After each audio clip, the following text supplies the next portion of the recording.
Some of the sharpest people you will ever meet are the most exhausted. Not from doing too much, from thinking too much. They replay conversations that ended hours ago. They map out scenarios that will never happen. They lie awake at 2 a.m., not because something went wrong, but because their brain won't stop asking, what if?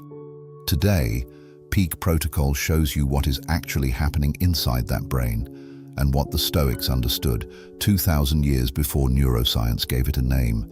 You know the loop. The conversation ended hours ago, but your brain is still in it, still editing what you said, still rewriting what you should have said. Psychology calls this maladaptive rumination. A mind so skilled at pattern recognition, it cannot find the signal to stop. Research confirms overthinkers are not weak. Their brains are exceptionally good at scanning for meaning. The problem is not the intelligence. The system never gets the signal that the threat has passed.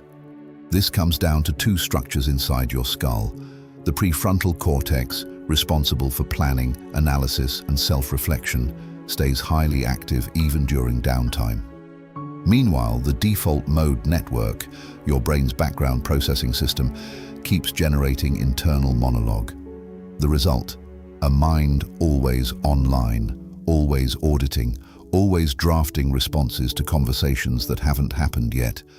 Your brain cannot switch off because no one ever taught it that it was safe to. Here is the trap that makes it worse. Your brain releases dopamine during problem solving, even imagined problem solving. Every time you run a scenario, analyzing every angle, your brain is being rewarded. Not for arriving at an answer, just for the thinking itself. Cognitive psychologists call this the illusion of mental progress. Your mind feels like it is solving something. It is just looping. This is why someone telling you to just stop thinking about it is neurologically naive. Your brain has a chemical incentive to keep going. Marcus Aurelius ruled the most powerful empire on earth and wrote alone. In a private journal he never intended anyone to read. Page after page, returning to one question. Not what is going wrong, but what is mine to control. The Stoics called this the dichotomy of control, the line between what is within your power and what is not. Modern psychology calls the same thing cognitive diffusion, observing thoughts without fusing with them. The Stoics built this practice 2,000 years ago. Your enemy is not thought. It is the refusal to let thought pass. Here is the Peak Protocol. 3 disciplines. First, name the loop. When you catch yourself replaying, say it out loud. My default mode network is running, not me, the network. That gap is everything. Second, set a container. Give the thought 10 minutes, a timer, deliberate reflection only. Then close it. What is yours? Hold. What is not? Release. Third, move the body. Not to escape the thought, to interrupt the loop physically.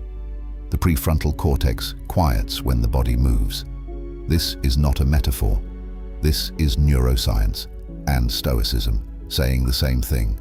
You are not broken. You are a highly active mind that learned to stay alert in a world that once felt uncertain. The Stoics did not ask you to stop thinking. They asked you to think deliberately, on purpose, with intention. Peak Protocol. Peak is not a place, it's a practice. If this reframed something for you, subscribe. The next protocol continues the work.